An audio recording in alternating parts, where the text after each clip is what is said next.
Hello पिला माने welcome to our channel पिला माने आज आमे तुम अष्टम श्रेणी विज्ञान बहिर तृतीय अध्याय तृतीय अध्याय पाठ स्वास्थ्य ही संपद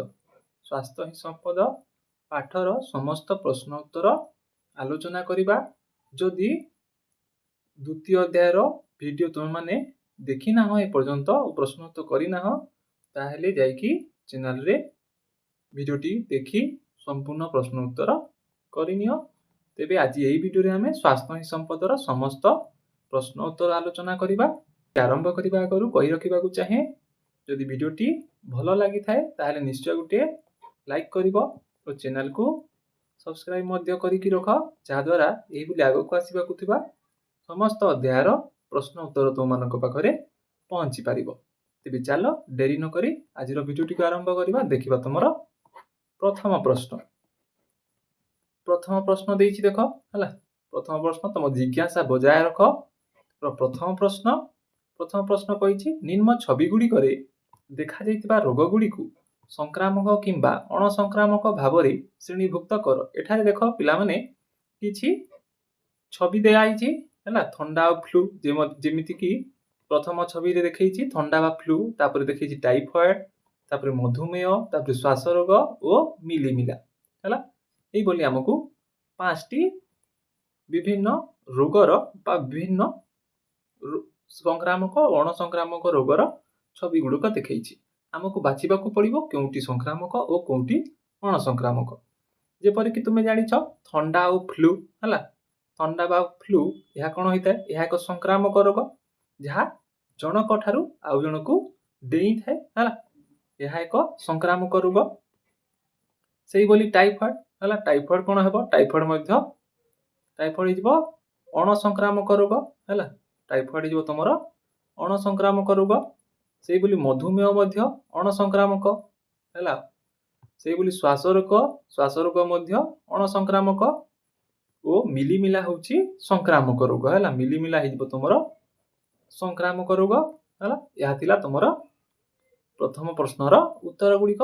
एबे देखिबा प्रश्न नंबर 2। प्रश्न नंबर 2 पचारिछि देख रोग गुड़ी को व्यापक भावरे संक्रामक और अणसंक्रामक रोग रे विभक्त करा जाई पारिबो हला। तेबे दिया जाइतिबा विकल्प गुड़िकरू अणसंक्रामक रोग गुड़ी को चिन्हट कर। एठारे देख हमकु चारोटी रोग विषय रे देइछि टाइफॉइड रोग, श्वास रोग, मधुमेह रोग और मिलीमिला हला। ए मध्यरु हमकु अणसंक्रामक रोग गुड़ी को चिन्हट करबा को पड़िबो। एठारे अणसंक्रामक रोग गुड़ी होउचंती कि श्वास रोग और मिलीमिला होउचंती अणसंक्रामक रोग जहा कि हम को ऑप्शन रे अछि रे ऑप्शन नंबर डी रे अछि देख हला। डबल आई और आईवी हला श्वास रोग और मिलीमिला। तो यह हिजबो तुम पई सठिक उत्तर ऑप्शन नंबर डी हिजबो तुमरो सठिक उत्तर हला। एबे देखिबा प्रश्न नंबर 3। प्रश्न नंबर 3 पचारिछि देख तुम विद्यालय रे फ्लू रो प्रकोप चलीछि अनेक सहपाठी अनुपस्थित अछंती सेते बेले मध्य किछि पिला कासिबा एवं छिंकिबा सह विद्यालय को आसुछंती हला। तेबे निम्न प्रश्न गुड़िकर उत्तर देबा। अधिक व्यापीबा को रोकिबा पई विद्यालय तुरंत कोन पदक्षेप नेबा उचित।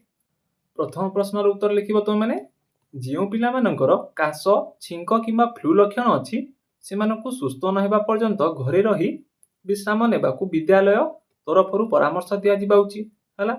ओ पिला मानकु मास्क पिंधिबाकू एवं सामाजिक दूरता बजाय रखिबाकू कहा जिबा दरकार। ओ श्रेणी गृहटिकू भल भाबरे सफा एवं विशोधन करा जिबा आवश्यक हला। या होची तमरो प्रथम प्रश्नर उत्तर। सेही बोली देखिबा द्वितीय प्रश्नटी कोन देइछि। द्वितीय प्रश्नटी पचारिछि देख जदि तुम पाखरे बसुथिबा सहपाठींक ठारे थंडा ज्वरर लक्षण देखा दिए तेबे तुमे किपरि भद्र और विचारशील भावरे प्रतिक्रिया प्रदर्शन करिवो। यार उत्तर लिखिबो तुमे माने मु भद्र भावरे तांकु छिंकिबा बा कासिबा समय रे मुहरे रुमाल बा टिश्यू पेपर व्यवहार करबाकू अनुरोध करिबी हला। ओ शिक्षकन को ए विषय रे जणाइबी जेपरि सेही सहपाठी को आवश्यक चिकित्सा किंबा घर को जीवार व्यवस्था करा जाई पारिबो जहा द्वारा अन्य माने संक्रमित हेबे नाही हला। एहा थिला यार सठिक उत्तर। एबे देखबा नेक्स्ट प्रश्नटी प्रश्न नंबर 3 କ'ଣ ପଚାରିଛି ଦେଖ, ତୁମେ ଏହି ପରିସ୍ଥିତିରେ କିପରି ନିଜକୁ ଏବଂ ଅନ୍ୟମାନଙ୍କୁ ସଂକ୍ରମିତ ହେବାରୁ ରକ୍ଷା କରିପାରିବ।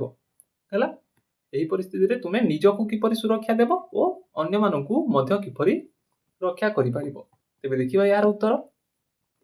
3 ନମ୍ବରର ଉତ୍ତର ଲେଖିବ ତୁମେମାନେ, ନିଜେ ମାସ୍କ ପିନ୍ଧିବି ଏବଂ ସଂକ୍ରମିତ ପିଲାଙ୍କ ଠାରୁ ଦୂରତା ବଜାୟ ରଖିବି।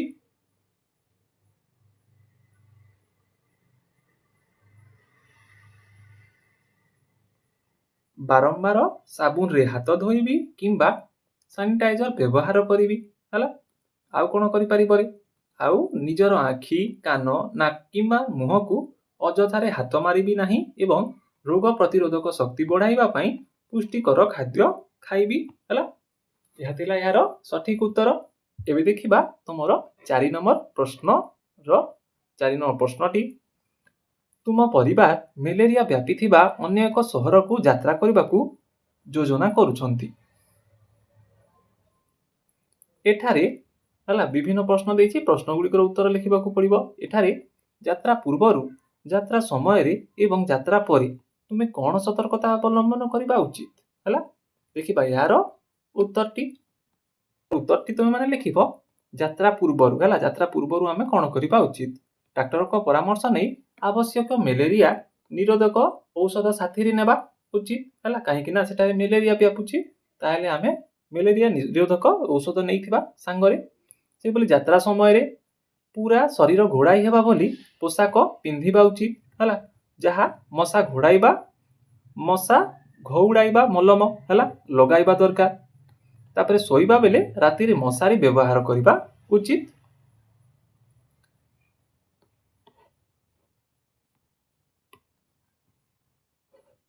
ସେହିଭଳି ଯାତ୍ରା ପରେ କ'ଣ କରିବ?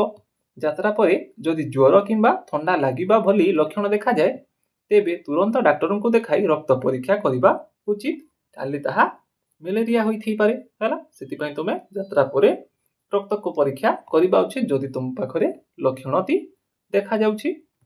ସେହିଭଳି ପ୍ରଶ୍ନ ନମ୍ବର 2 ପଚାରିଛି ଦେଖ, ପ୍ରଶ୍ନ ନମ୍ବର ଡବଲ ଆଇ, ତୁମେ ତୁମର ଭାଇ ଭଉଣୀଙ୍କୁ ମଶାରୀ ଓ ମଶା ପ୍ରତିରୋଧକ ଗୁରୁତ୍ୱ କିପରି ବୁଝାଇ ପାରିବ। ହେଲା, ତ ଏହାର ଉତ୍ତର ଦେଖିବା। ଏହାର ଉତ୍ତର ଲେଖିବ ତୁମେମାନେ, ମୁଁ ସେମାନଙ୍କୁ ବୁଝାଇବି ଯେ ମ୍ୟାଲେରିଆ ଏକ ବିପଜ୍ଜନକ ରୋଗ ଯାହା ମାଇଏନୋଫିଲିସ୍ ନାମକ ମଶା କାମୁଡ଼ିବା ଦ୍ୱାରା ହୋଇଥାଏ। ମଶାରୀ ଏବଂ ମଶା ପ୍ରତିରୋଧକ ଆମକୁ ମଶା କାମୁଡ଼ିବାରୁ ରକ୍ଷା କରେ। ଏଗୁଡ଼ିକର ବ୍ୟବହାର ନ କଲେ ଆମେ ରୋଗରେ ପଡ଼ି ହସ୍ପିଟାଲ ଯିବାକୁ ପଡ଼ିପାରେ, ଯାହା ଆମର ଛୁଟି କଟାଇବାର ମଜାକୁ ନଷ୍ଟ କରିଦେବ। ହେଲା, ଏହା ଥିଲା ଏହାର ସଠିକ ଉତ୍ତର। ଏବେ ଦେଖିବା ନେକ୍ସଟ ପ୍ରଶ୍ନଟି ଦେଇଛି ଦେଖ, ଯଦି ଯାତ୍ରୀମାନେ ଏପରି ଅଞ୍ଚଳରେ ସ୍ୱାସ୍ଥ୍ୟ ପରାମର୍ଶକୁ ଅଣଦେଖା କରନ୍ତି ତେବେ କ'ଣ ହୋଇପାରେ। ହେଲା, ସେଠାରେ ଯଦି ଯାତ୍ରୀମାନେ ସେହି ଅଞ୍ଚଳରେ ସ୍ୱାସ୍ଥ୍ୟ ପରାମର୍ଶକୁ ଅଣଦେଖା କରୁଛନ୍ତି ତାହେଲେ କ'ଣ ହେବ? ଦେଖିବା ଏହାର ଉତ୍ତରଟି। ଏହାର ଉତ୍ତର ଲେଖିବ ତୁମେମାନେ, ଯଦି ଯାତ୍ରୀମାନେ ସ୍ୱାସ୍ଥ୍ୟ ପରାମର୍ଶକୁ ଅଣଦେଖା କରନ୍ତି ତେବେ ସେମାନେ ସହଜରେ ମ୍ୟାଲେରିଆ ସଂକ୍ରମଣର ଶିକାର ହୋଇପାରନ୍ତି। ଏହାଦ୍ୱାରା ପ୍ରବଳ ଜ୍ୱର, ବାନ୍ତି, ରକ୍ତହୀନତା ଏବଂ ଗୁରୁତର ପରିସ୍ଥିତି ଜୀବନ ପ୍ରତି ମଧ୍ୟ ବିପଦ ସୃଷ୍ଟି ହୋଇପାରେ ସେଠାରେ। ହେଲା, ଏହା ଥିଲା ଏହାର ସଠିକ ଉତ୍ତର। ଏବେ ଦେଖିବା ନେକ୍ସଟ ପ୍ରଶ୍ନଟି ନମ୍ବର 5, ତୁମ ଦାଦା ତାଙ୍କ ବନ୍ଧୁମାନଙ୍କ ସହିତ ମିଶି ଧୂମପାନ ଆରମ୍ଭ କରିଛନ୍ତି। ଯଦି ଓ ଏହା ସମସ୍ତେ ଜାଣନ୍ତି ଯେ ଧୂମ୍ରପାନ ଶରୀରକୁ ଗୁରୁତର ଭାବେ କ୍ଷତି ପହଞ୍ଚାଇବା ସହ ମୃତ୍ୟୁ ମୁଖରେ ପକାଇଥାଏ। ହେଲା, ତାପରେ ନିମ୍ନ ପ୍ରଶ୍ନଗୁଡ଼ିକର ଉତ୍ତର ଦେବା। କଠୋର ନ ହୋଇ ତାଙ୍କୁ ବନ୍ଦ କରିବା ପାଇଁ ତୁମେ କ'ଣ କହିବ। ହେଲା, ସେପରି ଦ୍ୱିତୀୟ ପ୍ରଶ୍ନଟି ଦେଇଛି ଦେଖ, ଯଦି ତୁମର ବନ୍ଧୁ ଏକ ଭୋଜିରେ ତୁମକୁ ସିଗାରେଟଟିଏ ଦିଅନ୍ତି ତେବେ ତୁମେ କ'ଣ କରିବ। ସେପରି ତୃତୀୟ ପ୍ରଶ୍ନ ଦେଇଛି ଦେଖ, ସ୍କୁଲଗୁଡ଼ିକ ଛାତ୍ରଛାତ୍ରୀମାନଙ୍କୁ ଏପରି କ୍ଷତିକାରକ ଅଭ୍ୟାସରୁ ନିବୃତ୍ତ ରହିବା ପାଇଁ କିପରି ସାହାଯ୍ୟ କରିପାରେ। ହେଲା, ତ ଦେଖିବା ଏହାର ଏହି ପ୍ରଶ୍ନର ଉତ୍ତର ଗୁଡ଼ିକ। ପ୍ରଥମ ପ୍ରଶ୍ନର ଉତ୍ତର ତୁମେମାନେ ଲେଖିବ, ମୁଁ ତାଙ୍କୁ ଅତି ଶ୍ରଦ୍ଧାର ସହ କହିବି, ଦାଦା ଆପଣ ଆମ ପରିବାରର ପାଇଁ ବହୁତ ମୂଲ୍ୟବାନ ଏବଂ ଆମେ ଆପଣଙ୍କୁ ବହୁତ ଭଲ ପାଉ। ଧୂମପାନ ଆପଣଙ୍କ ସ୍ୱାସ୍ଥ୍ୟ ନଷ୍ଟ କରିଦେବ ବୋଲି ଆମେ ଭୟ କରୁଛୁ। ଦୟାକରି ଆମମାନଙ୍କ ଖୁସି ପାଇଁ ଏହି ଅଭ୍ୟାସକୁ ଛାଡ଼ି ଦିଅନ୍ତୁ। ହେଲା, ଏହା ହିଁ କହିପାରିବ। ସେହିଭଳି ଦ୍ୱିତୀୟ ପ୍ରଶ୍ନର ଉତ୍ତର ଲେଖିବ ତୁମେମାନେ। ମୁଁ ଦୃଢ଼ତାର ସହିତ ଏହାକୁ ମନା କରିଦେବି ହେଲା ଏବଂ କହିବି ଯେ ଧନ୍ୟବାଦ କିନ୍ତୁ ମୁଁ ଧୂମପାନ କରେ ନାହିଁ ଏବଂ ଏହାର କ୍ଷତିକାରକ ପ୍ରଭାବ ବିଷୟରେ ମୁଁ ଭଲ ଭାବରେ ଜାଣିଛି।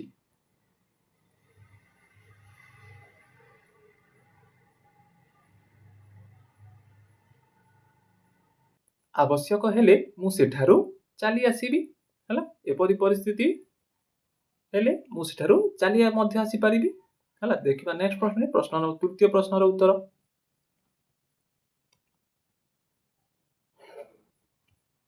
ତୃତୀୟ ପ୍ରଶ୍ନଟିର ଉତ୍ତର ଲେଖିବ ତୁମେମାନେ ସ୍କୁଲ ଗୁଡ଼ିକ ଧୂମପାନ ଏବଂ ନିଶାଦ୍ରବ୍ୟର କୁପ୍ରଭାବ ବିଷୟରେ ସଚେତନତା କାର୍ଯ୍ୟକ୍ରମ ବା ସେମିନାର ଆୟୋଜନ କରିପାରିବେ।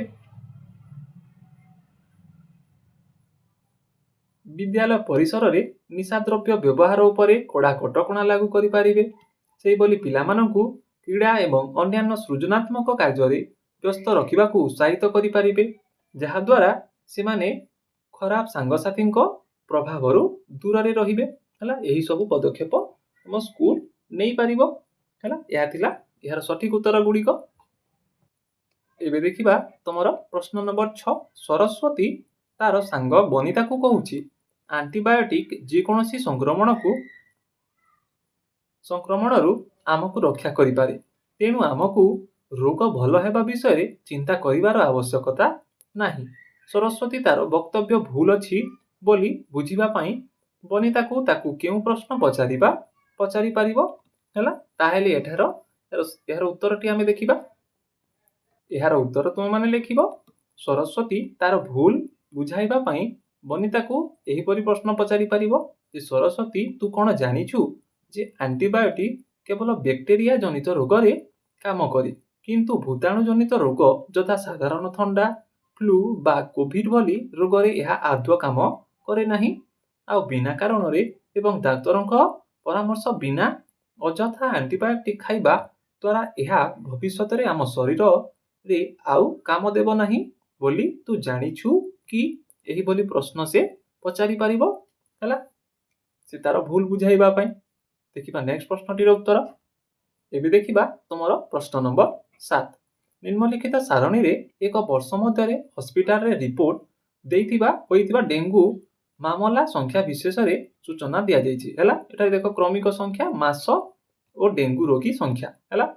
କ୍ରମିକ ସଂଖ୍ୟା 1 2 ବା 1 2 3 4 5 6 ସେଭଳି 12ଟି ମାସର ନାମ ଦିଆଯାଇଛି ଓ କେଉଁ ମାସରେ କେତୋଟି ଡେଙ୍ଗୁ ରୋଗୀ ଚିହ୍ନଟ ହୋଇଛନ୍ତି ବା କେତୋଟି ଡେଙ୍ଗୁ ମାମଲା ସେଠାରେ ସୂଚନା ଦିଆଯାଇଛି ହେଲା ରିପୋର୍ଟ ଦିଆଯାଇଛି। ସେହିଭଳି ଦେଖ ଜାନୁଆରୀ ମାସରେ 10 ସେହିଭଳି ଫେବୃଆରୀ ମାସରେ 12 ସେହିଭଳି ମାର୍ଚ୍ଚ ମାସରେ 15 ସେହିଭଳି ଅପ୍ରିଲ ମାସରେ 18 ସେହିଭଳି ମଇ ମାସରେ 22 ଜୁନ ମାସରେ 40 ସେହିଭଳି ଜୁଲାଇ ମାସରେ 65 ଅଗଷ୍ଟ ମାସରେ 65 ସେପ୍ଟେମ୍ବର ମାସରେ 65 ସେହିଭଳି ଅକ୍ଟୋବର ମାସରେ 30 ନଭେମ୍ବରରେ ମଧ୍ୟ 30 ଡିସେମ୍ବରରେ ମଧ୍ୟ 30 ହେଲା। ଏହା ଆମକୁ ଗୋଟେ ତଥ୍ୟ ଦେଇଛି ବା ସୂଚନା ଦଉଛି। ଏବେ ପ୍ରଶ୍ନ ଗୁଡ଼ିକର ଉତ୍ତର ଦେଖିବା ଆମେ। ପ୍ରଶ୍ନ ଗୁଡ଼ିକ କଣ ପଚାରିଛି ଦେଖିବା। ଏଠାରେ ଦେଖ ପ୍ରଥମ ପ୍ରଶ୍ନ ପଚାରିଛି କେଉଁ 3 ମାସରେ ଡେଙ୍ଗୁ ରୋଗୀଙ୍କ ସଂଖ୍ୟା ସର୍ବାଧିକ ହେଲା। ଏଠାରେ ତମେ ଦେଖିପାରୁଥିବ କୋଉ ମାସରେ ଯେପରିକି ଏଠାରେ ଜୁଲାଇ ମାସ ଅଗଷ୍ଟ ମାସ ଓ ସେପ୍ଟେମ୍ବର ମାସ ହେଲା। ଏହି 3 ମାସରେ ତୁମେ ଦେଖିପାରୁଥିବ ଯେ ଡେଙ୍ଗୁ ରୋଗୀ ସଂଖ୍ୟା ଅଧିକ 65 65 65 ଏହି 3 ମାସରେ ଡେଙ୍ଗୁ ରୋଗୀଙ୍କ ସଂଖ୍ୟା ଅଧିକ ହେଲା। ସେହିଭଳି ନେକ୍ସଟ ପ୍ରଶ୍ନଟି ଦେଖିବା। ପ୍ରଶ୍ନ ନମ୍ବର 1 କେଉଁ ମାସରେ ସବୁଠାରୁ କମ ରୋଗୀ ସଂଖ୍ୟା ଥିଲେ ହେଲା। ତୁମେ ଦେଖ ହେଲା ଏଠାରେ କେଉଁଠାରେ ସବୁଠାରୁ କମ ରୋଗୀ ସଂଖ୍ୟା କେଉଁ ମାସରେ ଅଛନ୍ତି?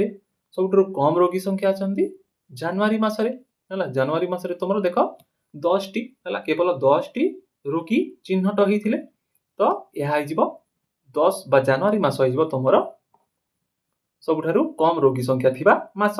ସେହିଭଳି ଦେଖିବା ନେକ୍ସଟ ପ୍ରଶ୍ନଟି ପଚାରିଛି ଦେଖ କେଉଁ ମାସ ଗୁଡ଼ିକରେ ପ୍ରାକୃତିକ କିମ୍ବା ପରିବେଶଗତ କାରଣ ଯୋଗୁଁ ଡେଙ୍ଗୁ ରୋଗୀ ସଂଖ୍ୟା ଅଧିକ ବୃଦ୍ଧି ପାଇଛି ହେଲା। କେଉଁ ମାସ ଗୁଡ଼ିକରେ ପାଇଛି ରେ? ଜୁଲାଇ ଅଗଷ୍ଟ ହେଲା। ଏଠି ଦେଖ ଜୁଲାଇ ଅଗଷ୍ଟ ସେପ୍ଟେମ୍ବର ହେଲା ଯେଉଁ ମାସ ଗୁଡ଼ିକରେ ବର୍ଷା ଅଧିକ ଲାଗି ରହିଥାଏ ହେଲା। ଯେଉଁଥିରେ ବର୍ଷା ଅଧିକ ଲାଗି ରହିଥାଏ ଓ ମଶା ଅଧିକ ହୋଇଥାନ୍ତି ସେଇଠାରେ ସେଇ ମାସ ଗୁଡ଼ିକରେ ଅଧିକ ବୃଦ୍ଧି ପାଇଛି ସେହିଭଳି ଦେଖିବା ନେକ୍ସଟ ପ୍ରଶ୍ନଟି। ନେକ୍ସଟ ପ୍ରଶ୍ନ ପଚାରିଛି ଦେଖ, ଡେଙ୍ଗୁ ରୋଗର ପ୍ରସାରକୁ ହ୍ରାସ କରିବା ପାଇଁ ଗୋଷ୍ଠୀ କିମ୍ବା ସରକାର ସଂକ୍ରମଣ ବୃଦ୍ଧି ପାଉଥିବା ଋତୁ ପୂର୍ବରୁ କ'ଣ ପ୍ରତିରୋଧକ ପଦକ୍ଷେପ ନେଇପାରିବେ? ତୁମେ ପରାମର୍ଶ ଦିଅ ହେଲା। ତ ଏହାର ଉତ୍ତର ଲେଖିବ ତୁମେ ମାନେ ଏହାର ଉତ୍ତର ଲେଖିବ ବର୍ଷା ଋତୁ ପୂର୍ବରୁ ସରକାର ଏବଂ ଗୋଷ୍ଠୀ ମିଳିତ ଭାବେ ନିମ୍ନଲିଖିତ ପଦକ୍ଷେପ ନେଇପାରିବେ। ଯେ କ'ଣ କରିପାରିବେ? ଚତୁଃପାର୍ଶ୍ୱକୁ ସଫାସୁତୁରା ରଖିବା ସହିତ ଖାଲ ଢିପ ଭଙ୍ଗା ଟାୟାର କୁଣ୍ଡ ଆଦିରେ ବର୍ଷା ପାଣି ଜମିବାକୁ ନ ଦେବା ଆଉ ବ୍ୟାପକ ସଚେତନତା ଅଭିଯାନ ଆରମ୍ଭ କରିବା। ସେହିଭଳି ସମ୍ଭାବ୍ୟ ମଶା ପ୍ରଜନନ ସ୍ଥାନ ଗୁଡ଼ିକରେ କୀଟନାଶକ ବ୍ଲିଚିଂ ପାଉଡର କିମ୍ବା DDT ସିଞ୍ଚନ କରିବା ଏବଂ ମଶା ଧୂଆଁ କରିବା, ଯାହାଦ୍ୱାରା ମଶା ସଂଖ୍ୟା କମିପାରିବେ ଓ ଡେଙ୍ଗୁ ରୋଗର ସେମାନେ ନିବୃତ୍ତ ହୋଇପାରିବା ବଞ୍ଚିପାରିବା ଆମେ ହେଲା। ଏହା ଥିଲା ଏହାର ସଠିକ ଉତ୍ତର। ସେହିଭଳି ଦେଖିବା ନେକ୍ସଟ ପ୍ରଶ୍ନଟି।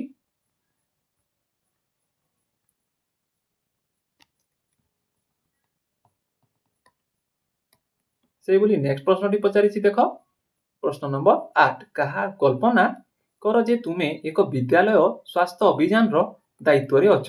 ସଂକ୍ରାମକ ଏବଂ ଅଣସଂକ୍ରାମକ ରୋଗ ହ୍ରାସ କରିବା ପାଇଁ ତୁମେ କେଉଁ କେଉଁ ମୁଖ୍ୟ ବାର୍ତ୍ତା ବ୍ୟବହାର କରିବ ହେଲା। ତେବେ ଏହାର ଉତ୍ତରଟି ତୁମେ ମାନେ ଲେଖିବ ସଂକ୍ରାମକ ରୋଗ ହ୍ରାସ ପାଇଁ ବାର୍ତ୍ତା ହେଲା।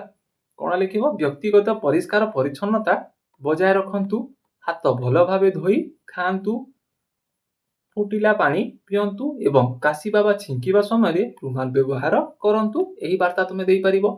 ଅଣସଂକ୍ରାମକ ରୋଗ ହ୍ରାସ ପାଇଁ କେଉଁ ବାର୍ତ୍ତା ଦେବ? ପୁଷ୍ଟିକର ସନ୍ତୁଳିତ ଆହାର ଖାଆନ୍ତୁ, ପ୍ରତିଦିନ ନିୟମିତ ଶାରୀରିକ ବ୍ୟାୟାମ ଓ ଯୋଗ କରନ୍ତୁ ଏବଂ ଜଙ୍କ ଫୁଡ ଠାରୁ ଦୂରେଇ ରୁହନ୍ତୁ। ଏହି ଦୁଇ ବାର୍ତ୍ତା ତୁମେ ସଂକ୍ରାମକ ରୋଗ ଓ ଅଣସଂକ୍ରାମକ ରୋଗ ପାଇଁ ଦେଇପାରିବ। ତୁମର ନେକ୍ସଟ ପ୍ରଶ୍ନଟି ପଚାରିଛି ଦେଖ, ଥଣ୍ଡା କାଶ କିମ୍ବା ଫ୍ଲୁ ଭଳି ଭୂତାଣୁ ସଂକ୍ରମଣ ପାଇଁ ଆମେ ଆଣ୍ଟିବାୟୋଟିକ ନେବା ଉଚିତ ନୁହେଁ ବୋଲି ସୁପାରିଶ କରାଯାଇଛି। ତୁମେ ଏହି ସୁପାରିଶର ସମ୍ଭାବ୍ୟ କାରଣ କହିପାରିବ କି ହେଲା। ଏହାର କାହିଁକି ଏହା ମନା କରାଯାଇଛି ତାହା ତୁମେ କହିପାରିବ କି? ଏହାର ଉତ୍ତର ଲେଖିବ ତୁମେ ମାନେ। ଏହାର ମୁଖ୍ୟ କାରଣ ହେଉଛି ଆଣ୍ଟିବାୟୋଟିକ କେବଳ ବ୍ୟାକ୍ଟେରିଆ ବା ଜୀବାଣୁ ଜନିତ ରୋଗ ବିରୁଦ୍ଧରେ କାମ କରେ ଏବଂ ବ୍ୟାକ୍ଟେରିଆ ଗୁଡ଼ିକୁ ନଷ୍ଟ କରିଥାଏ। ମାତ୍ର ଥଣ୍ଡା କାଶ କିମ୍ବା ଫ୍ଲୁ ଭଳି ରୋଗ ଗୁଡ଼ିକ ଭୂତାଣୁ ଦ୍ୱାରା ବ୍ୟାପିଥାଏ। ତେଣୁ ଭୂତାଣୁ ଜନିତ ସଂକ୍ରମଣରେ ଆଣ୍ଟିବାୟୋଟିକ ଖାଇଲେ ତାହା ଆଦୌ ଫଳପ୍ରଦ ହୁଏ ନାହିଁ, ବରଂ ଅଯଥା ବ୍ୟବହାର ଦ୍ୱାରା ଶରୀରର ଉପକାରୀ ବ୍ୟାକ୍ଟେରିଆ ନଷ୍ଟ ହୁଅନ୍ତି ଏବଂ ଔଷଧ ପ୍ରତି ରୋଗ ପ୍ରତିରୋଧକ ସୃଷ୍ଟି ହେବାର ଆଶଙ୍କା ଥାଏ ହେଲା। ଏହା ଥିଲା ଏହାର ସଠିକ ଉତ୍ତରଟି। ଦେଖିବା ଏବେ ନେକ୍ସଟ ପ୍ରଶ୍ନଟି। ତୁମର ନେକ୍ସଟ ପ୍ରଶ୍ନଟି ଦେଇଛି ଦେଖ, ଯାହା ଆଜିର ଶେଷ ପ୍ରଶ୍ନ। ତେବେ ଯଦି ଭିଡ଼ିଓଟି ଭଲ ଲାଗିଥାଏ ପିଲାମାନେ, ଯଦି ଭିଡ଼ିଓଟି ଭଲ ଲାଗୁଥାଏ ଚ୍ୟାନେଲକୁ ନିଶ୍ଚୟ ଗୋଟେ ବା ଭିଡ଼ିଓକୁ ଗୋଟେ ନିଶ୍ଚୟ ଲାଇକ୍ କରିବ ଓ ଚ୍ୟାନେଲକୁ ସବସ୍କ୍ରାଇବ ମଧ୍ୟ କରିକି ରଖ, ଯାହାଦ୍ୱାରା ଏହିଭଳି ଆଗକୁ ଆସିବାକୁ ଥିବା ସମସ୍ତ ଅଧ୍ୟାୟର ପ୍ରଶ୍ନ ଉତ୍ତର ତୁମେମାନେ ଜାଣିପାରିବ। ତେବେ ଦେଖିବା ଶେଷ ପ୍ରଶ୍ନଟି।